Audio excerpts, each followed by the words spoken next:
You're here. Welcome. Welcome. Thank you, Josefina. Daily webinar series. We're just talking a little bit about what you are going to talk about, and how important diversity, inclusion, and equity are during these trying times. I know a lot of companies are thinking, we're having some fiscal challenges, and the first thing that they're thinking about getting rid of is diversity and inclusion. Yesterday we had Dr. Coleman online, and she was just talking about how you need to double down on D&I and E. So I'm gonna hand over the floor. Awesome. Well, thank you so much for this opportunity. I mean, with respect to doubling down on diversity, equity, and inclusion, it is critical. I mean, now you have a captive audience, so that you can really challenge people's biases and also companies that are abandoning these efforts during this time. It's not the time to let your diversity and inclusion team go, right? It's not the time to do that. You really want to double down at this point because, again, you have a captive audience that could really grow in their understanding of what it means to have a diverse and inclusive culture in the workplace, why it's important, and providing education and resources, not only collectively for people to join and learn, but giving people the flexibility to learn in their own space, in their own time, and using their own resources. So it is critical now. But so companies are going to do some pushbacks, right? They're going to say, listen, we are losing market share. We're losing money every day. Why should we double down on this? Right. Yeah, and it's fair, and I think a lot of companies will make that argument. I think it's a bunch of bull, to be quite honest, if I'm being transparent, because if you truly believe in diversity, equity, inclusion, you know that it impacts the bottom line. You know that it impacts representation, retention, market share. You know that it directly impacts the bottom line. So if you are hesitant about keeping these efforts going and these initiatives going, you're really doing your company and your employees and your stakeholders a disservice. So I think if companies are thinking, I just can't continue with this, we don't have the resources, then it's very telling. Do you still want to work for those types of employers that are doing away with initiatives like this that are critical at this point now more than ever? So how do you decide, you're looking for a job, right? And so the companies that are keeping their diversity offices in place, those companies are being, hit with a lot of resumes, a lot of requests. And the companies that are not doing these efforts, and you need a job. So how do you balance that? The need for working with the need to recognize that the company that you may be applying to is really not where you want to be. Yeah, I mean, it definitely requires some soul searching. Like I totally get it, right? I mean, I'm an independent consultant with a small business, and so I realize the privilege in that, but it also has some, pushback, right? Like I have clients that, can no longer afford to pay, right? And I have those challenges, and you have to really balance financial need. But of course, you need an income, right? You need to pay bills, and you need to take care of your family. So it is a tough choice. You may have to work for a company that you're not as excited about, just given where the climate is. But there are still companies that are still actively hiring. And those are the companies that understand how best to leverage technology in these times. And so you want to be at the forefront of that. You want companies that are still actively hiring and still open to having conversations and meetings virtually, leveraging tools like Zoom, because that's where we're going. And companies need to be okay with employees working from home and working remote. And they'll find that, after this is all said and done, they'll realize how productive employees really are when you remove things like a commute or challenges with childcare. And I think they'll start to see that. And I think more and more people, you're going to see a shift that will have that flexibility, or at least be able to negotiate that. I personally think it's a great idea. I mean, I'm actually even questioning whether or not, and I talked about this yesterday, whether or not my kids really need to be going to school, um, because most of what they can learn online.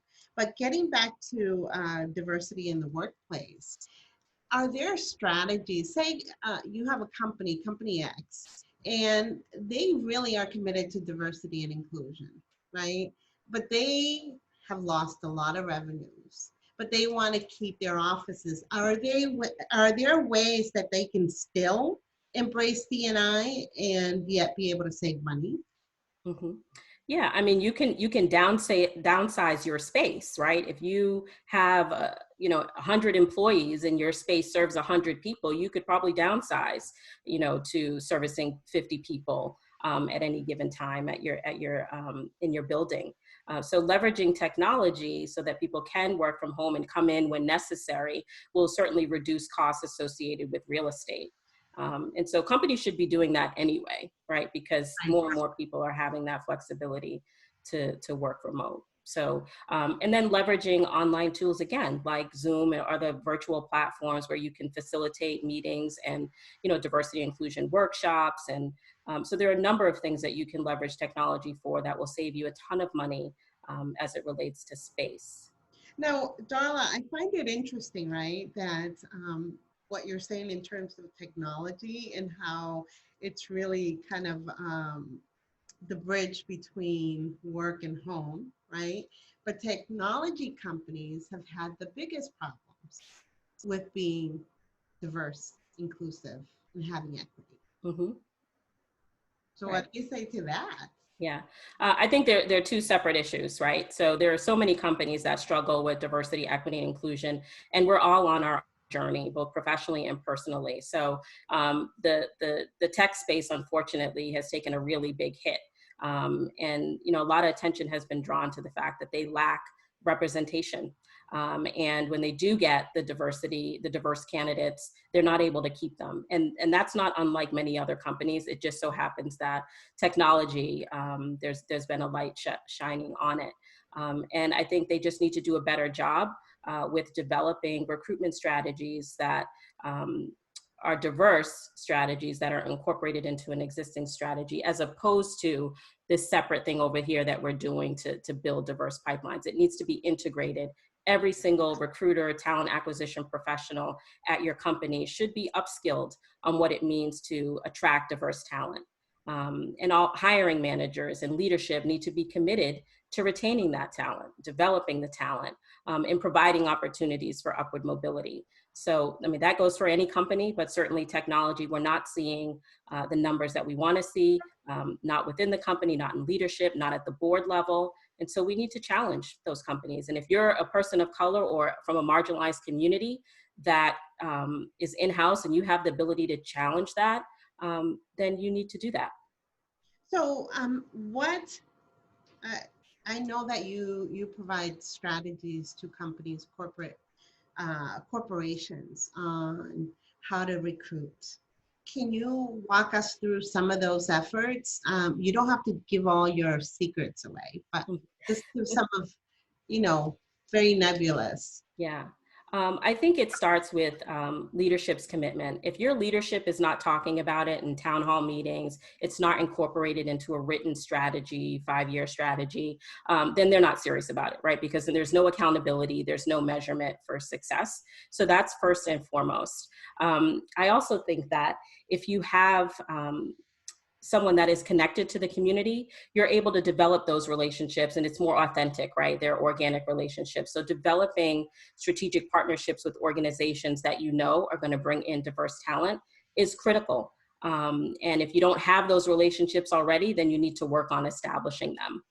And that could be, establishing internship programs or, working with companies that, have that market share, right? So, I'm from the Black MBA Association. So organizations like professional organizations where you can tap into and becoming an employee sponsor is critical because you have a captive audience, you have a group of diverse people with different skill sets at all levels, from entry level interns all the way up to seasoned professionals. So if you're not making those connections, at least locally, let alone nationally, then again, you're not serious, or you just don't know how to do it.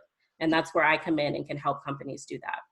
I was just going to say that some of these companies really don't know. They're doing their business, whatever that means, and they don't know how to do this, or they don't want to put the effort in, whatever the case is.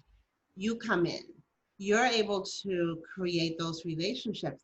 How do you make sure that once you leave, because you come in and you have relationships, you have a huge network, and you have people that know your work, but once you leave, how are these companies sustaining those? Yeah. And that's one of the things I ask when I sit down with a client for the first time. What does retention look like? What does talent development look like? What are, those opportunities that are going to allow this individual to thrive, right? In their current role, but also in the long term. And if there aren't any, diversity inclusion efforts that are happening, if there aren't any employee resource groups, if there aren't any of those supports, I want to help with that, right? And so help facilitate launching some business resource groups or employee resource groups. Those are critical to help shape the culture of an organization. And if a company doesn't at the very least have a resource group or a diversity committee, that's an easy thing that they should be prioritizing. And why are employee resource groups important? Yeah, I think when they're set up properly, my mentor, Jackie Glenn, she'll say, diversity and inclusion is a business imperative, right? It's not a social nicety, right? And so oftentimes you get companies that will launch a resource group, and it's about potlucks and social gatherings, and it's so much more than that. And if they're not set up properly with professional development, metrics to ensure that the members of those organizations are benefiting from, the professional development workshops or facilitators that are coming in, or difficult conversations. If those things aren't happening as part of that resource group, then they're not really pushing the culture forward, and they're not really challenging leadership, which sometimes they need to do, on, being intentional about what the goal of that group is. So if you're an employee of one of these companies and they don't have ERGs, or employee resource groups, what should you do as an employee? Yeah. So make sure you bring someone on that knows how to do that, right? So, you need to have a chair, you need to have a sponsor at the executive level, on the C-suite level, somebody that's going to sponsor the group. There's budgets, there's support, there's a charter, a written charter. So if you don't have somebody on hand within your company that can take on that additional responsibility, then, hire a consultant, somebody to come in to help facilitate that. And sometimes it's better to have an external person, because they're taking a step back, and it's more of a holistic view on what's happening within the organization, because they'll conduct focus groups and meet with folks one-on-one, meet with leadership, really understand and unpack what some of the challenges and opportunities are. And that will help shape the resource group and their goals. What's a charter? A charter is a written document that basically outlines the goals, responsibilities, the KPIs, and, the accountability, how people are going to assess ROI for the group. So, for example, if a company is investing, thousands of dollars, they're going to want to know how that money is helping. They're going to want to know the return on investment. And so it's important that you have those measures of success written in a charter, so that, again, you can go back and ask for more money, or, pivot from what you're doing and try some new things. So I know, Darla, that you do a lot of recruitment. You help companies recruit diverse talent. Can you talk about what the landscape currently looks like? Yeah, I mean, you often hear from folks that, the talent isn't out there, or it's hard to find them. We are out here. Ask any professional of color, and they'll be able to point you in the direction to where you might find talent. And so again, it goes back to upskilling talent. And right now, you also have a captive audience as if you're a recruiter. So, I do some executive sourcing and recruitment as well. And, people are looking for opportunities right now. So if you are an employer, it's in your best interest to figure out how to continue to provide a virtual culture where people feel welcomed, included, because you may lose the talent that you already have because people are looking and employers are still hiring. So I think that's the landscape. People are out of work, looking for work, or they have an epiphany, like, you know what, this is not the company that I want to go back to. And so now I'm looking for what that next opportunity is, or they're starting their side hustle, right? And so similar to my journey and, working in corporate America, working in nonprofit, and then saying, you know what, I don't want to do this anymore. I'm going to just launch my own thing. But that took time, right? I didn't just do that overnight. I mean, if you're still working right now and have the ability to launch your side hustle, now is a perfect time. I agree with you. I think side hustles, I know we did an event when I was with Color, and we asked the audience how many of the folks had, it was a Women of Color leadership conference, and we asked the women how many had side hustles. And I'm telling you, almost all the hands went up. And I've always had a side hustle. I currently have two. Yeah. So in addition to Right Media, which I run as my small company, I also have a couple of side hustles. But, for those people that diversity is part of their DNA, that everything they think about, they feel, and then they go to a company that's not, and they say they don't have a budget. What do you do then? I mean, then it's very telling. If a company is not prioritizing this work, you have to decide if that's the company that you want to work for or you want to challenge. I've worked for companies where they weren't ready for diversity and inclusion efforts, and I pushed and pushed and pushed to the point where I couldn't push anymore, right? And so was able to do what I needed to do in the time that I was there, and then you exit. So, a mentor once told me, as soon as you get a job, a new career opportunity, figure out what your exit strategy is. And I never understood that until relatively recently, because I'm like, I just got this job, I'm so excited about it. And then he was like, well, what's your exit strategy? I'm like, I'm not even thinking of an exit strategy. So I say that to say, make sure that your resume is constantly updated. When you land a new job, make sure those new responsibilities are listed on your resume. It's listed on LinkedIn. It's so critical to keep your resume fresh. Well, I think, so right now, as you say, as said, many of us are having epiphanies. We're thinking, what do I want to do when I grow up? I mean, I've grown up a few times, right? So I've changed.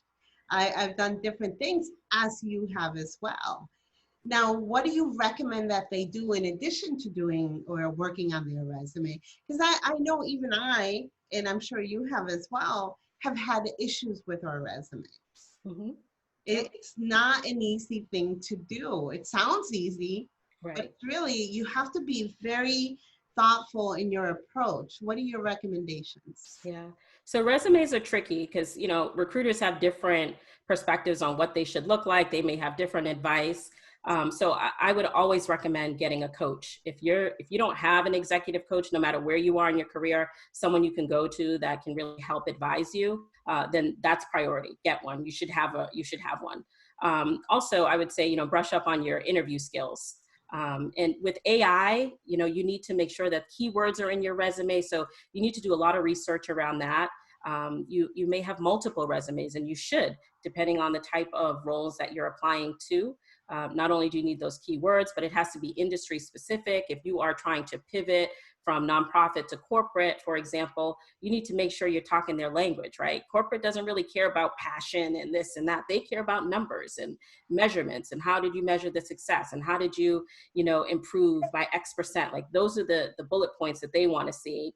And so I think certainly your resume, getting an executive coach, your social media strategy, your own personal branding is so critical during this time because there are a lot of articles right now, particularly highlighting inequities in, education and healthcare and just all of these different disparities, and you should be posting about that. If those things you're passionate about those things and want to help, you should be posting about those things, really building your brand so people know who you are, what you're passionate about.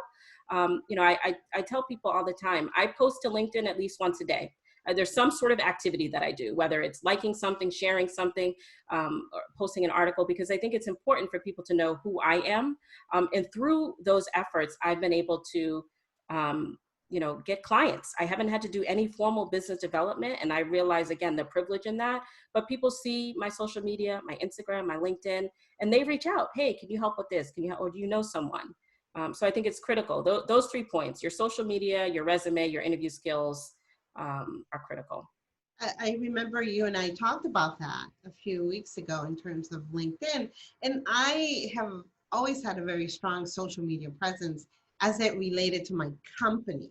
Mm-hmm. But me personally, I've always shied away from doing anything. And you actually called it to my attention and said, listen, you're not posting every day. You're not commenting. You need to do that every day. Mm-hmm. So what do you say to folks like myself, Latina professional, an executive, but I want to change careers. I want to do something different. What are your recommendations on that regard? Yeah, a former career services professional back in business school said to me once, you can't change industry and function. Well, you can, but it's very difficult to change both at the same time. So think about what it is that you want to do. If you're trying to change industry, then stay within the same function, and then you're able to navigate once you're in that new space. But trying to change both at the same time is difficult. And sometimes recruiters are lazy, right? They don't want to make the connection. You did nonprofit communication, that's going to over to corporate communication. So it's things like that, recruiters tend to be lazy about. So you want to be very careful with how you craft your resume for different roles. But again, I would stick to, the function if you want to change industries, at least to start. But make sure that you're tapping your network, right? Because these I don't know how many rejection letters that I received on a Saturday and Sunday for jobs that I've applied to.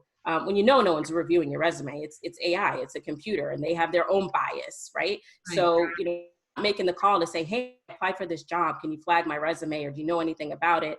Then you don't have anybody in-house advocating for you. And so you want to make sure, in addition to applying, that you actually reach out to someone that might work there.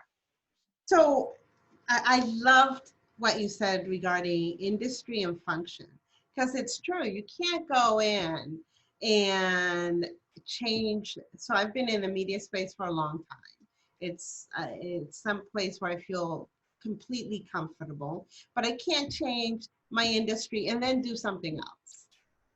Be the technical advisor. I mean, you're right. You're absolutely right. You can't do both. I think where you have an opportunity to expand that is through your side hustle, right? So if you are in a finance role right now and you really want to transition into like social media marketing, well, then your side hustle should be social media marketing, right? And figuring out how to do work with clients pro bono, or just really build up your credibility in that space, so that when you go to employer, they see on your resume, oh, she's actually launched a business in this space, and she's worked with a number of clients, and that's how you build it up. If you're not ready to launch a side hustle, go volunteer for a nonprofit. How many people I used to recruit when I was president of Black MBA just to come and volunteer so they could get something out of it, so that they could use it as a bullet point on their resume. So think about ways that you can volunteer and give back to, particularly nonprofits that need the help and don't have the resources necessarily. That's absolutely true. Can we go back and talk about LinkedIn and how important it is in terms of, can you reach out to recruiters even though they may not have a job posting? Yeah, we get annoyed with that shit. I'm going to be honest. Like, just random people. I respond to everyone, though. I do. I definitely respond to everyone. I may respond to their email, but I may not friend or accept people that I don't know, unless we have a ton of people in common. So it's really awkward to get an email from someone you don't know about a position, unless the recruiter is listed as the recruiter on the job. That's different. And sometimes we can put our picture and our contact information on a LinkedIn posting. And I think that's fair game, because we have the option to not do that. So if you see a recruiter on a job posting, reach out to them. So how about recruiters like the big 4 recruiting firms, or the big 3? Can you reach out to them, although they may not have a posting? I wouldn't. I'd figure out, who else do you know at that company? Or who do you know that knows someone? That's the value of LinkedIn, right? It's who you know, especially with AI. It's who you know might get you that informational interview or that chat. or that coffee meeting, now's the time. If there isn't an open vacancy, now's the time to be building those relationships, having virtual coffee chats with companies or people that that work at certain companies to get a sense of what the culture is like. Are they even on your radar? Like if you talk to a friend and they're like, yeah, I work at X company, it's terrible, they don't focus on diversity and inclusion, they're crossed off my list, right? And so you have those conversations, and we should be doing that now. We have the time to do it and the bandwidth. Start connecting with people on LinkedIn. You want to get a sense of what their corporate culture is like or their company culture is like. So walk me through. I'm interested in company X, right? I don't have any connections. What you're recommending is that I connect with a few people there. And then what? Wait, or do I put it in my message immediately? So if you see an actual vacancy at someone's company? Yes. Yeah. So company X has a vacancy that I'm interested in, but I don't have any connections and there's no recruiter name for that position. What do you recommend that person? Yeah, if you don't know anyone there, then tap your network to see if they know someone there, right? So it could be 2 people removed, right? I would always call someone and say, hey, I see that you're connected to so-and-so who works at this company. Can you make an introduction, right? Because oftentimes employees, they get referral bonuses, right? They may get $500, $1,500, $2,000 referral bonus for referring someone. So, but you got to get to know who that person is, right? They can't just put your name down, right? And so now is a good time to establish those relationships. If X company is on your list of companies to work for, figure out how do you build some authentic relationships with people before a vacancy opens, because it's even better at that point because you're just learning about the company. You don't really want anything from them. You're just building a relationship. Well, I think if you hit somebody up immediately after you connect with them, it's just in poor taste. Yeah. And it doesn't bode well because you don't really look at it. But I think you're right. If you're interested in a company, as you said, your exit strategy, right? If you're thinking you may want to join company X, then maybe connect with a few people there. And then if something comes up, you can. Right. So connect with people, but also follow that company on LinkedIn. So, if you're interested in working for Google, make sure you follow Google on LinkedIn and know what's happening, what things that they're doing, repost, articles, and research who works there and who's two people removed from you, and start to make those connections. I mean, I can't emphasize that enough. Relationships are everything. And especially establishing them when you don't need anything. Yeah, I think you're absolutely right. I am opening it up for questions. If you have any let me just put it out here. I normally have Omama joining us. However, Mondays and Fridays, she is doing something else, and she normally moderates the questions for us. And I'm just putting it on the chat. Super. So I want to go back to the recruiting thing in terms of recruiters, like the I6, what is it?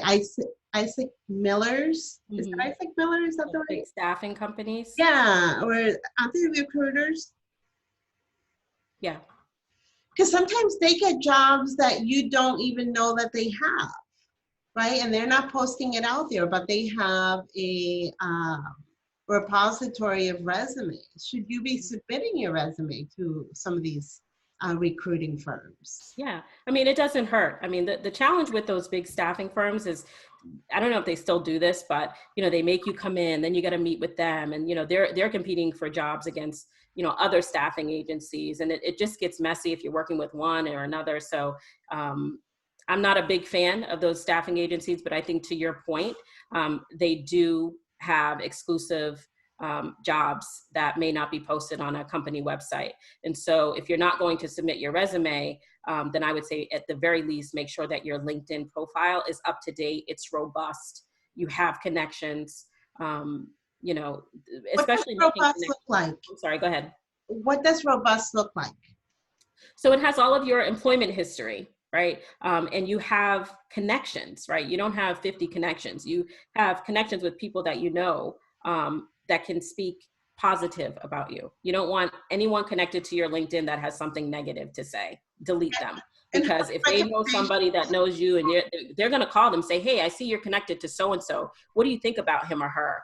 And they may have something negative to say. So I would say connect with anyone that you know, either personally or professionally, that wouldn't have anything negative to say about you, hopefully. and recommendations, do you recommend those?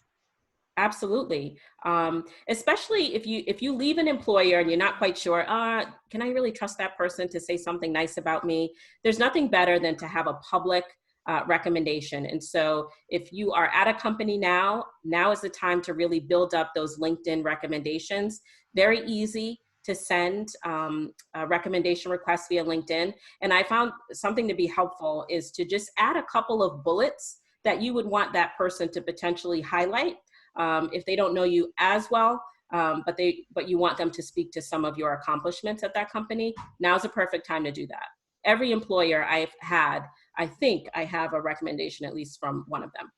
Is there a number, a magic number, 3, 5, or for every single employer that you've had? How about I try to do it. Well, I'm an entrepreneur, so I think the more testimonials that I have, the better. So for every client that I've had, or every employer, or colleagues, people that I've worked with, mentees, people that reported into me.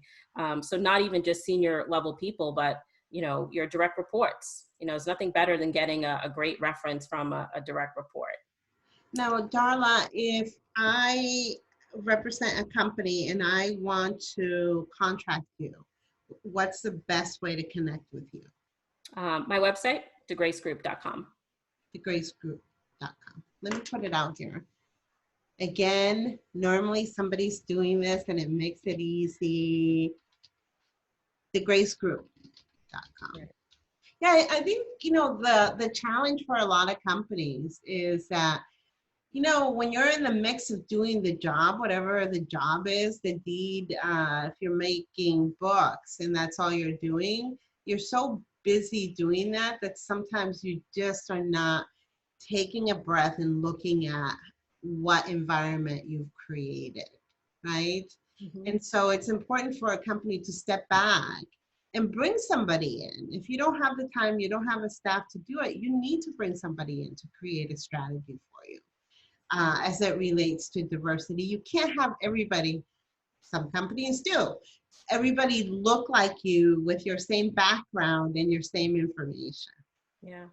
I think even with Zoom right now, all these meetings online, it's even more prevalent that you can see what your company looks like. If you're looking at the first page, and you just see a sea of people that all look the same, right?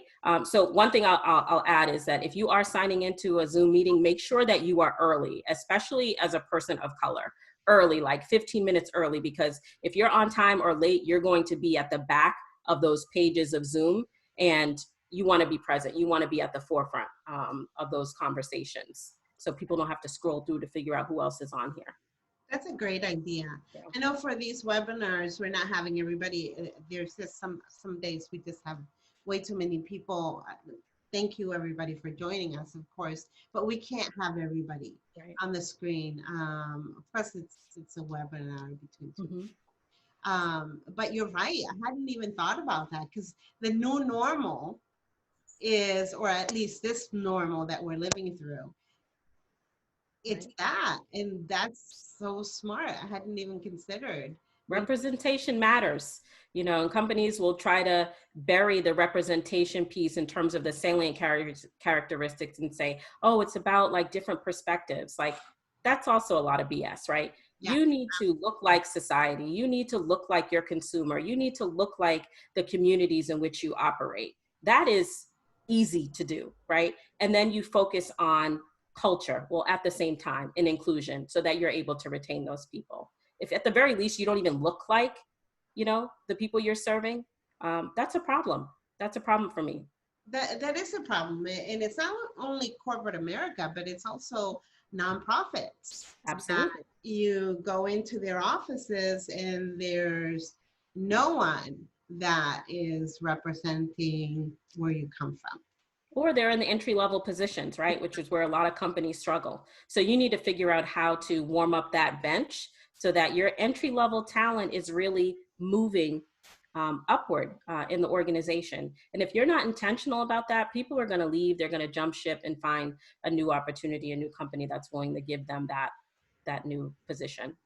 Now, before we go, I just want to talk with you about what do you do? You know, you never want to be the one and only. You don't want to be the one and only. So what do you do? How can you help bring other people along with you? You mean the only one in your company? The only one in your company, yes. Yeah. I definitely think it's a conversation with your DE&I person. You know, what are their, sorry? If they have one. If they have one. And if they don't have one, it's HR, your COO, your CEO. You know, none of these people should be untouchable, especially as it relates to DE&I. I want to know what the CEO's ideas are and plans are around diversity and inclusion. If I'm interviewing for a job right now, which I'm constantly interviewing, and I encourage everyone to continue to apply for stuff, I want to meet with the leadership. I want to know what their plans are. And so you need to have those conversations. And sometimes they can be difficult, but also sometimes very telling. You know, if they can't speak to it, if I ask the CEO, well, what have you guys done as it relates to diversity and inclusion? And if he or she struggles, it's telling. Yeah. Or what are their plans? You know, not just, you know, when you have a PR nightmare, how are you going to get in front of or be proactive about some of these issues and not wait for something to happen, which many companies do.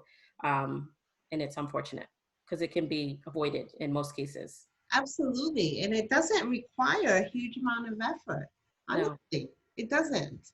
Um, Darla, thank you so much for joining us. Usually we you're end our welcome. Fridays a little early than we have the rest of the week. Do you have anything else you want to add before we sign off? No, I just thank you so much for this opportunity. And, you know, if folks want to connect with me, feel free to connect on LinkedIn or shoot me an email through my website. Thanks so much. Thank you, Darla. Talk soon. Okay. Have a great day. You too. Bye-bye. Thanks.